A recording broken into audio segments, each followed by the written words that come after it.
I'm going to give you my thoughts on the 75-day hard challenge, the pros, the cons, and things to consider when you are going to do this challenge so that you're successful not only during the challenge, but after the challenge as well. All right, so let's get started on this, guys.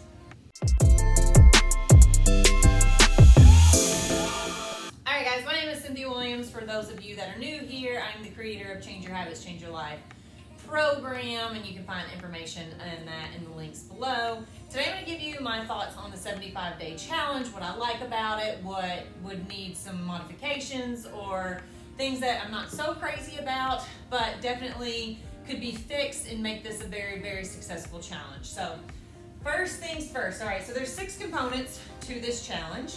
And the first part is, or number one that I have, is that 2 45-minute workouts a day. So here, this is one of the biggest issues I have with this. So most people are coming into this challenge, 1, to self-improve themselves, but 2, it's for weight loss. Let's be real, 9 out of 10 people doing this are trying to lose some weight, right? So what you have to remember, guys, whatever activity level you use to drop weight, you have to maintain that same activity level to keep the weight off. So here's lies my issue with this. From my experience, now there may be some of you that getting in 2 45-minute workouts a day is no problem. Your schedule allows for that. For a lot of the general population, that's not realistic and it's not feasible to maintain that for an extended period of time. I love working out. It's my job. It's what I do. I'm not going to work out 2 45-minute sessions a day, every day.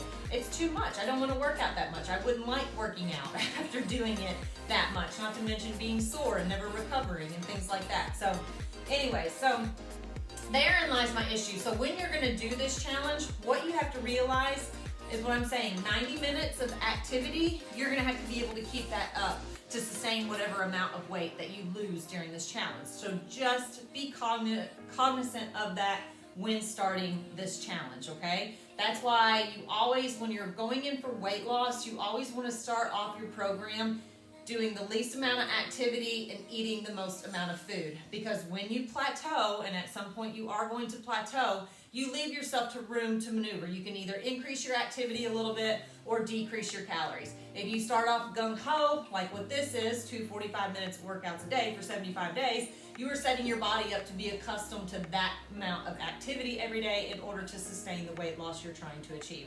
So just keep that in mind when you're doing this, okay? The next part is no alcohol or cheat meals. So my first problem with this is calling it cheat meals. This is what I'm really big on teaching my clients. There's not cheat meals, okay? There's not good food and there's not bad food, all right? It's just how much of a particular food we eat. Should we eat more whole, nutrient-dense foods the majority of the time? Yes, because we feel better. It keeps our immunity up. It helps to promote a proper digestion and gut health, energy levels. You sleep better. It helps to manage anxiety. So there's lots and lots of benefits to eating whole foods a majority of the time.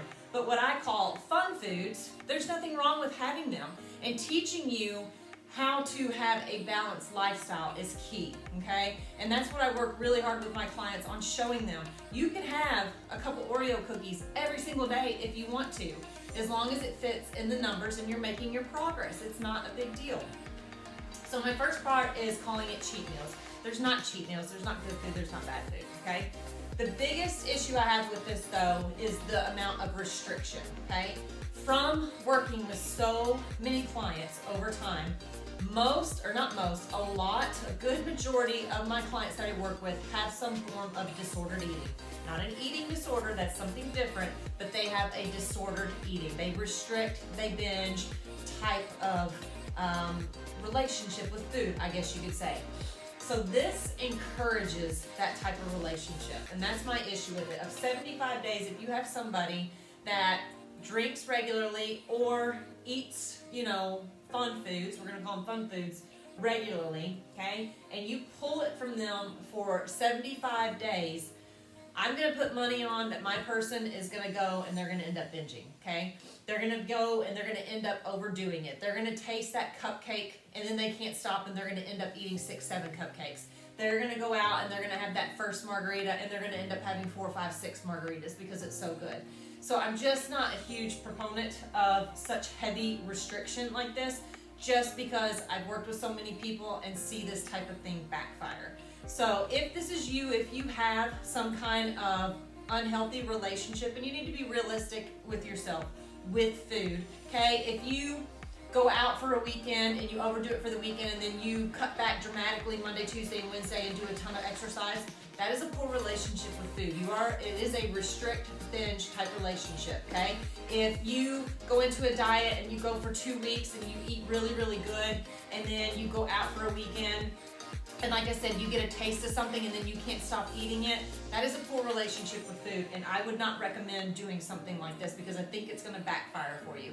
Again, when I work with my clients, we do willpower challenges where we incorporate foods for them and allow them to have them daily and show them that you can have these types of foods regularly without having to restrict to this extreme amount and still lose weight. Okay? It's just how you go about doing it and learning how much you're eating, etc. So those are my issues with that, and just to be cognizant of it when you come into this challenge. If you are a very hardcore OCD type person and you're very meticulous with your stuff and your diets and your workouts,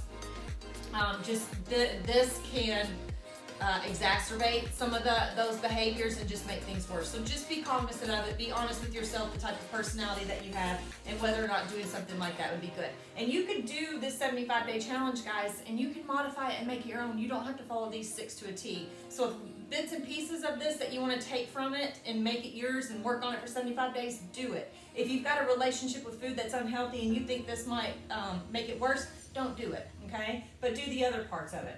All right, and the other parts that I do love about this, read 10 pages a day. And it says read 10 pages of a self-help book a day, which is fantastic.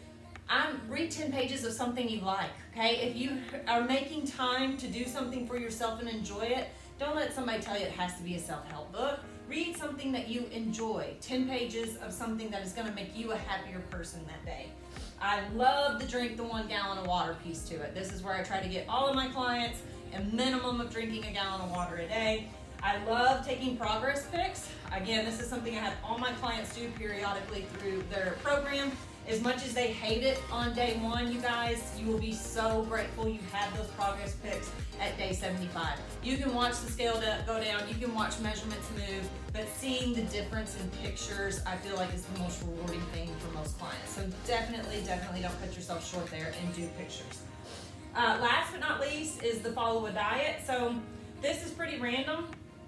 I have another video, I'll link it underneath of here as well, on things to look for when you are picking a diet plan, okay? There's 5 or 6 things that you want to look for in that diet plan to make sure that it's sustainable, to make sure that it is one that works for you, and what's more important is that it has a exit strategy, okay?